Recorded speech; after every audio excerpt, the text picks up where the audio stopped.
शुरुआत करते हैं। तो सबसे पहले हम पढ़ेंगे त्रिघात बहुपद का बेसिक कंसेप्ट। तो चलिए सबसे पहले हम सूत्र के बारे में अध्ययन करते हैं त्रिघात बहुपद में। त्रिघात बहुपद आज हम क्या पढ़ना है? त्रिघात बहुपद। त्रिघात बहुपद में alpha plus beta plus gamma, यानी कि अल्फा बीटा और गामा होता है। Alpha beta gamma. तो इसके पिछले चैप्टर में हमने पढ़ा था द्विघात बहुपद, जिसमें अल्फा और बीटा के बारे में बताया गया था, लेकिन इसमें क्या है, अल्फा बीटा और गामा ये तीनों इसमें रहेगा। तो अल्फा प्लस बीटा और प्लस गामा बराबर क्या होगा? इसको कहते हैं सुनेको का योगफल। क्या कहा जाता है? सुनेको का योगफल।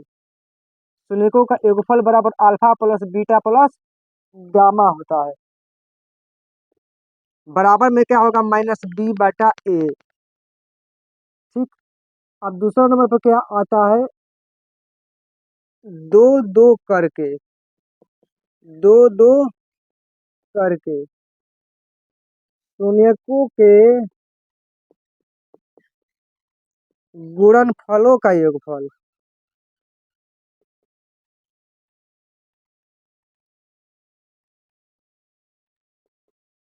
गुणनफलों का योगफल अल्फा बीटा जोड़ बीटा गामा जोड़ गामा अल्फा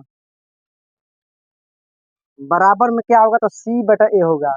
बराबर में क्या होगा? सी बटा ए। शून्यकों का गुणनफल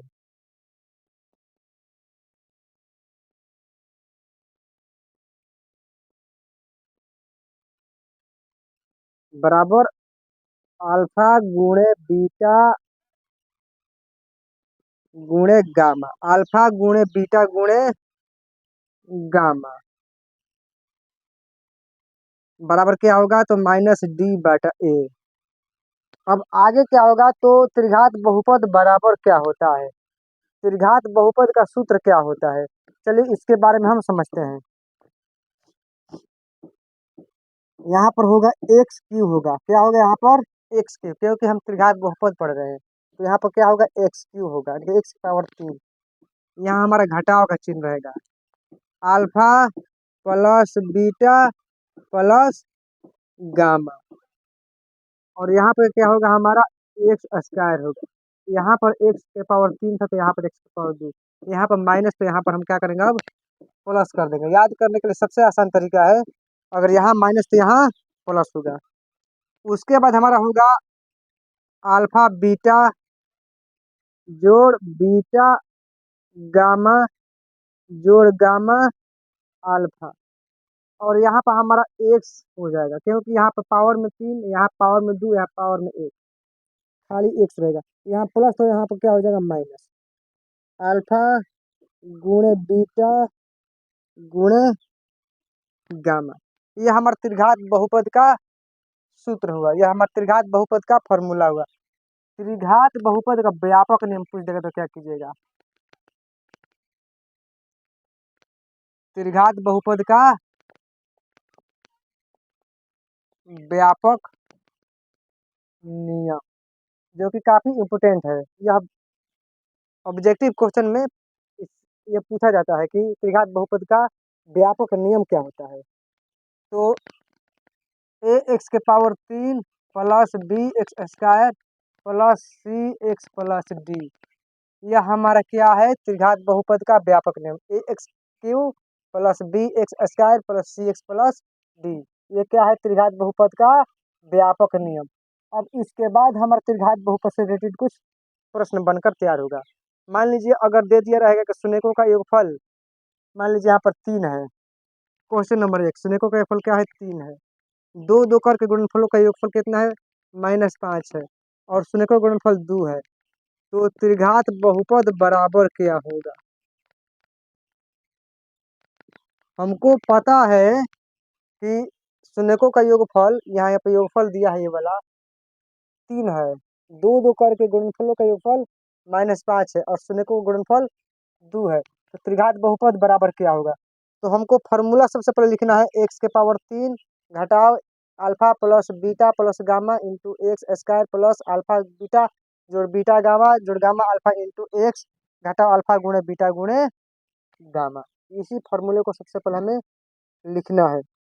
इसके बाद हमें क्या करना है, हमारा क्वेश्चन बनकर तैयार हो जाएगा। एक्स के पावर 3 घटाओ alpha plus beta plus gamma into x square plus alpha beta जोड़ बीटा गामा जोड़ गामा अल्फा इंटू एक्स घटाओ अल्फा बीटा गामा। अब यहाँ पर हमारा क्या होगा, एक्स के पावर 3 घटाओ alpha plus beta plus gamma कितना है 3 है, 3 गुणे एक्स के पावर 2 जोड़ अल्फा बीटा जोड़ बीटा गामा जोड़ गामा अल्फा कितना है -5 -5 गुणे एक्स अल्फा गुणे बीटा गुणे गामा कितना है 2 है। यहाँ पर हमारा 2 हो गया। अब हमारा क्या हुआ, सवाल बनकर हमारा तैयार हो गया। यह हमारा त्रिघात बहुपद ज्ञात हुआ। इसी प्रकार अगर इस तरह का क्वेश्चन रहेगा तो हम इसी तरह बनाएंगे। अगर इससे कुछ अलग दे देगा, मान लीजिए दे दिया शून्यक, क्या दिया यहाँ पर शून्यक दे दिया, शून्यक दे दिया 2 कामा 0 कामा -2, यह शून्यक है।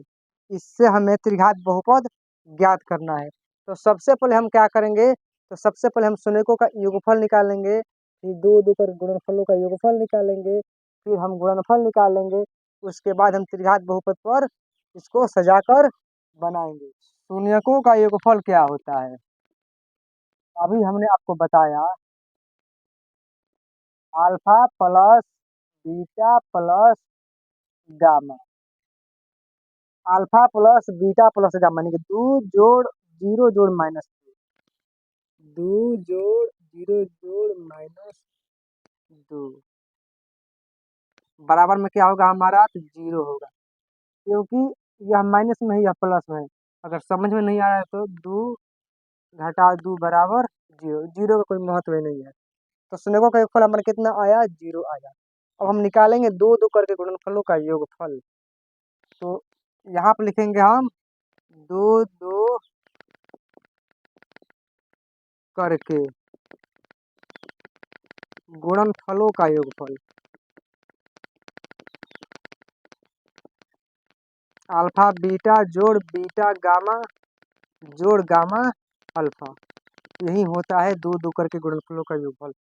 तो इसमें क्या होगा, हम अब गुणा करेंगे, कैसे गुणा करेंगे, 2 गुणे 0 जोड़ 0 गुणे -2 जोड़ -2 गुणे 2, यहाँ पर हमारे 0 हो गए, यहाँ भी हमारे 0 हो, क्योंकि 0 से किसी भी संख्या में गुणा करने पर 0 ही प्राप्त होता है, आपको मालूम होगा। 0 से किसी भी संख्या में गुणा करेंगे तो कितना होगा, 0। अब यहाँ पर 2 दूनी के 4 -4, तो हमारे कितना आया, -4 आया। अब शून्यकों का गुणनफल क्या होता है, गुणनफल, शून्यकों का गुणनफल बराबर होता है अल्फा गुणे बीटा गुणे गामा, यानी कि 2 गुणे 0 गुणे -2। अब हम गुणा करेंगे तो हमारे 0 ही आएगा। पूछिए कैसे है, क्योंकि यहाँ पर गुणा है और 0 अगर दिया रहेगा तो 0 से किसी भी संख्या में हम गुणा करें, चाहे वो 1000 10,000 20,000 क्यों ना हो, यहाँ पर क्या हमारा 0। अब हम त्रिघात बहुपद का फॉर्मूला आराम से लिख देंगे, उसके बाद इसको हम सजा देंगे, हमारा क्वेश्चन बनकर तैयार हो जाएगा। x³ minus alpha plus beta plus gamma, उसके बाद यहाँ पर एक्स स्क्वायर प्लस यहाँ पर माइनस तो यहाँ पर प्लस, इसको इस बात को आपको ध्यान देना है। अल्फा बीटा जोड़ बीटा गामा जोड़ गामा अल्फा, पोस्ट बंद हो गया तो यहाँ पर क्या होगा, एक्स, लेकिन यहाँ माइनस होगा, क्योंकि पहले माइनस फिर पर और फिर माइनस, अल्फा गुणे बीटा गुणे गामा, इसी पर हम सजाएं, इसी फॉर्मूले पर हम सजा देंगे। x³ हम लिखेंगे, ठीक, लेकिन हमारा ये कितना आया है, एक alpha plus beta plus gamma, तो हमारे 0 आया, यहाँ पर देखिए 0 दिया है, तो हम 0 लिखेंगे। क्या लिखेंगे हम, घटाओ 0 गुणे एक्स स्क्वायर प्लस यहाँ पर जोड़ का चिन्ह है तो हम लिख देंगे। उसके बाद अल्फा बीटा जोड़ बीटा गामा जोड़ गामा अल्फा कितना आया है तो हम इसमें देखेंगे हम हमारा कितना आया है तो -4। तो -4 गुणे एक्स घटाओ अल्फा गुणे बीटा गुणे गामा कितना आया है तो 0 आया है। एक्स के पावर 3 घटाओ यहाँ पर क्या होगा 0 में अगर किसी भी संख्या से कोई चर मान भी क्यों न रहे, यहाँ पर सवाल एक उठता है प्रश्न कि अगर चर मान और एक्स दिया रहेगा तो क्या यहाँ पर चर मान हम लिख सकते हैं? नहीं लिखेंगे। यहाँ पर क्या होगा तो यहाँ पर इसको इसको हम नहीं लिखेंगे, हम क्या लिखेंगे -4x। उसके बाद यहाँ भी क्या है 0 है, हमारा आंसर क्या हुआ यही होगा। तो इस प्रकार त्रिघात बहुपद हल किया जाता है।